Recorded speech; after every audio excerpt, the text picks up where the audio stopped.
Ini menurut pendapat aku ya, sebagai orang Jaksel. Jadi kalau penggunaan bahasa Jaksel itu menurut aku ada plus minusnya. Kalau untuk plusnya itu kita jadi bisa menerapkan Inggris di dalam kehidupan sehari-hari juga, meskipun mungkin pronunciation-nya juga salah.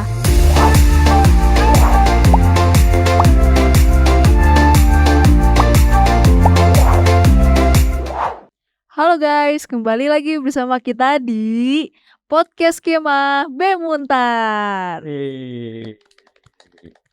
Kenalin, gue Zelda. Gua Albert. Sekarang kita mau ngobrol-ngobrol apa nih?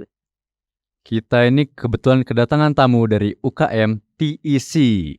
Yeay. Apa sih itu TEC? TEC adalah Tarumanagara English Club. Langsung saja, boleh diperkenalkan dari kakak TEC. Halo, perkenalkan nama saya Vinjana Supardi. Halo semuanya, perkenalkan nama aku Devina Saputra. Halo, salam kenal. Salam kenal. Salam kenal juga. Salam kenal. Oke, kita mau ngobrol-ngobrol nih sama UKM TEC. Kalau boleh tahu nih, periode sekarang kalian prokernya ada apa aja sih? Wah, maksudnya proker yang sudah dilaksanakan ini ya. Betul, sama boleh tolong jelasin gak itu ngapain aja? Oke, yang pertama kita ada gathering camp nih. Jadi makrabnya versi TEC. Kita adain 3 hari 2 malam di Puncak. Terus yang kedua, kami ada laksanain TOEFL test. Jadi anak-anak yang ikut TOEFL test ini bisa ngedapatin sertifikat TOEFL untuk biasanya sih digunakan untuk mereka lulus nanti. Jadi pakai TOEFL-nya. Terus kita juga ada anniversary TEC yang ngerayain ulang tahun TEC bareng-bareng. Kebetulan tahun lalu itu tahun ke-34-nya.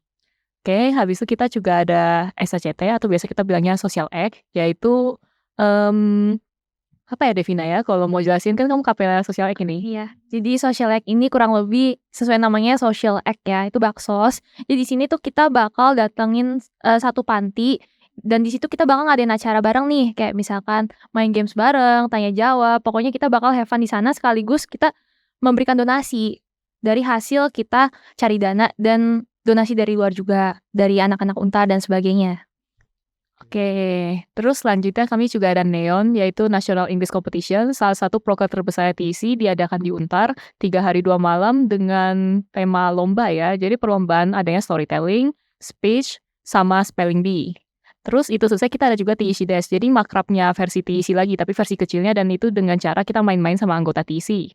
Terus yang terakhir kita ada LK. LK TEC akan dilaksanakan 17 Juni pada minggu ini.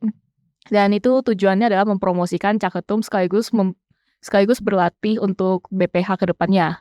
Sekian proker dari TEC, terima kasih. Wih, beragam banget ya Bert ya. Banget sih. Nah, banyak banget. Albert kan katanya mau belajar bahasa Inggris nih. Kebetulan iya banget. Gue tuh interest lah. Kalau boleh tahu nih Kak, di TEC kalau mau masuk TEC tuh boleh pemula banget atau gimana sih Kak? Terus ada latihan-latihannya gak sih untuk yang pemula, intermediate atau gimana? Oke, jadi kalau kita TEC kan sesuai namanya Tarumanagara English Club ya. Jadi mau kamu ekspor atau enggak dalam bahasa Inggris, kalian tetap bebas join. Soalnya tujuannya adalah kita sama-sama belajar Inggris bareng. Terus kalau misalnya untuk level-level kayak gitu, kami lebih ke arah mengajarkan TOEFL, basic English, sama speech untuk periode kali ini. Kalau TOEFL-nya itu kita pasti ajarin dari awal banget. Jadi kayak bertingkat sesuai sama pertemuannya. Jadi misalnya pertemuan pertama itu yang dari basic banget sampai pertemuan selanjutnya itu pasti udah gak basic lagi dong. Lebih ke arah begitu sih. Jadi kayak harus ikutin kelasnya dari awal sampai akhir. Oke. Dari Zelda ada yang mau ditanyain lagi gak mengenai latihan atau gimana? Kalau boleh tahu nih latihannya kalian setiap hari apa aja sih? Biasanya untuk latihan kita ada 2 hari opsinya, bisa hari Jumat atau mungkin hari Sabtu juga. Kita menyesuaikan sama kira-kira tuh pengajarnya bisanya hari apa juga. Kita tuh di sana juga lewat online, Google Meet atau Zoom juga pakainya. Oke, jadi diajarin juga ya sama TEC ya. Ya benar. Kalau boleh tahu nih kalian suka ikut lomba-lomba gitu nggak dari pihak eksternal?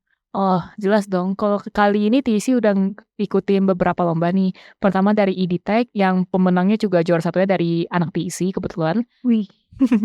Terus yang kedua kita ikut lomba NEO yang diadakan oleh BINUS. Itu tapi untuk skala secara nasional. Terus ada IO itu dari BINUS juga, tapi skalanya internasional, jadi dari luar negeri semua juga bisa ikut.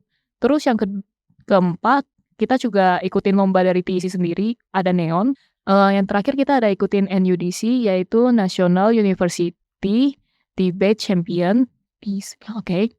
Dan kebetulan di saat itu Untar masuk ke yang 8 lah itu ya, tapi kita nggak masuk final sayangnya. Tapi itu banyak banget sih, kayak lomba-lombanya udah berjejer banget, bergengsi semua lagi. Banyak banget penghargaannya ya, pengalamannya juga banyak banget dong ya dari TIC ini. Iya. Oke. Terus kalau boleh tahu nih, kalian ada cita-cita nggak yang pengen diraih gitu di UKM TIC? Kalau sesuai dengan visi misi periode ini ya, kita ini melaksanakan TIC itu jadi tempat yang fun untuk learning, sekaligus fun untuk anggotanya bonding. Jadi kayak gak cuma melulu belajar-belajar aja. Dan kurasa itu udah lumayan tercapai sih, karena banyak anggota-anggota TIC yang ngerasa have fun pas ikut TIC, mau itu dari proker, ataupun dari kelas, maupun dari lombanya.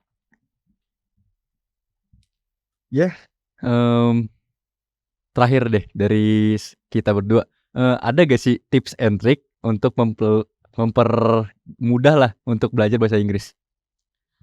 Kalau misalnya dari saya sih tips and trick-nya itu lebih ke arah, kan harus berani ngomong. Oke. Berani ngomong, jangan pernah malu-malu pas bicara bahasa Inggris. Kalau salah juga ya udah, yang penting kalian berani dulu. Itu yang pertama. Terus yang kedua itu ada sambil belajar sambil main. Jadi misalnya kalian nggak cuma melulu belajarnya patokan buku. Kalian bisa belajar sambil main itu misalnya kayak kita ini main-main, ada games-games nih, tapi kita using English as a basic gitu loh. Jadi orang-orang lebih ke arah, wih ini fun ya kita belajarnya gitu. Nah, kalau dari gua sih begitu. Oke, aku masih ada beberapa pertanyaan lagi sih Kak, masih pengen tahu tentang TIC gitu. Kan sekarang kan banyak yang menggunakan Inggris Jaksel gitu. Nah, kalau menurut kalian Inggris Jaksel tuh kayak gimana sih? Pendapat kalian seperti apa? Apakah baik diinterpretasikan dalam kehidupan sehari-hari atau gimana? Ini menurut pendapat aku ya sebagai orang Jaksel. Jadi kalau penggunaan bahasa Jaksel itu menurut aku ada plus minusnya. Kalau untuk plusnya itu kita jadi bisa menerapkan Inggris di dalam kehidupan sehari-hari juga. Meskipun mungkin pronunciation-nya juga salah. Atau enggak mungkin penulisannya which is itu kan bukannya WHICIS gitu. Tapi orang-orang tuh taunya itu. Padahal aslinya bukan itu. Itu menurut aku pribadi. Wih, jadi kalau boleh tahu tuh which is tulisannya gimana tuh? Penulisannya itu WHICH. Habis itu dipisah is-nya. Bukan kayak langsung digabung gitu. Kebanyakan orang kan taunya digabung kan. Oke, kalau literally itu artinya apa sih Kak, kalau boleh tahu? Kan banyak banget tuh anak Jaksel, literally. Literally itu lebih ke sebenarnya sih. Literally kan misalkan nih. Tapi beneran bahasanya itu. Iya literally, ngomong literally. Kayak lebih ke to be honest gitu, kayak literally sih harusnya begini-begini. Tapi kayak aduh gimana ya. Gimana tuh, kayak sebenarnya mungkin gitu, kurang lebih. Kurang lebih sih kayak gitu sih pakaiannya. Kadang tuh kebanyakan juga orang-orang Jaksel pakai bahasa Inggris gak gitu paham gitu loh. Artinya apa sih? Cuma pakai aja biar kelihatan keren. Kebanyakan kayak gitu. Jadi itu ya tanggapannya ke bahasa Inggris Jaksel. Oke. Oke, lanjut mau nanya-nanya lagi nih. Kan kalian tadi prokernya udah banyak banget tuh, acaranya banyak banget. Nah, acara-acara yang paling berkesan untuk kalian tuh apa sih dan kenapa itu berkesan gitu? Kalau dari aku sih yang pertama gathering camp ya, yang tadi Ibu Ketum udah jelasin. Karena menurut aku gathering camp ini bisa menjadi saluran buat bonding sama maba dan BPH. Jadi kita tuh bukan cuma sesama BPH aja yang bisa saling mengenal satu sama lain, tapi bisa sama mabanya juga. Dan yang aku ngerasain dari gathering camp ini, banyak maba-maba yang tertarik dengan TIC karena gathering campnya seru. Dan itu menjadi potensi yang baik sih buat TIC ke depannya, biar nanti mereka lebih banyak partisipasi sih di TIC. Oke, kalau yang paling berkesan buat gua itu justru NEON, National English Competition, karena kita berhasil ngadain lomba skala nasional dalam waktu 3 hari, lebih ke 3 hari sih. Yang mana hari pertama itu opening, hari kedua itu lombanya, hari ketiga itu finalnya. Yang awalnya itu gua gak nyangka, kita kan dari online ke offline ya. Kalau online kan persiapannya udah cukup ribet. Dan ternyata online itu berhasil dilaksanakan. Lumayan proud sih. Apalagi kemarin kan online itu sempat ada masalah. Ternyata offline-nya itu bisa tanpa banyak masalah gitu loh. Oke, kan kalau Neon itu kan berarti mengundang pihak eksternal juga ya. Nah, kalau boleh tahu siapa aja nih yang ikut-ikut Neon? Berarti pihak lomba-lombanya bener kan? Pesertanya. Pesertanya. Iya, bisa. Pesertanya itu ada yang datang dari Bogor. Itu. Terus ada juga dari anak-anak BINUS, anak Untar juga pasti juga ada. Dan banyak juga anak-anak yang SMA. Itu sih. Jadi ini sebenarnya buat umum aja ya? Ada umurnya kah? Skala kita itu dari anak SMA sampai kuliah. Tapi batas maksimal untuk kuliah itu 24 tahun. Oke, kalau boleh tahu kalau mau masuk TIC ini tuh ada seleksinya gitu nggak sih? Untuk member gak ada seleksi. Jadi kalian bisa join aja. Joinnya itu cukup isi form sih untuk yang kemarin. Terus bakal langsung di-invite ke grup angkatannya TIC. Oke. Kalau boleh tahu opreknya tuh kapan sih, Kak? Opreknya udah lewat ya. Opreknya Lewat kan ya. pas awal periode. Jadi kalau mau masuk lagi, tolong di awal periode selanjutnya lagi. Kemungkinan besar bakal di bulan Agustus September. Agustus September ya. Nah, boleh banget tuh buat para penonton dan pendengar yang pengen masuk TIC, langsung aja ya.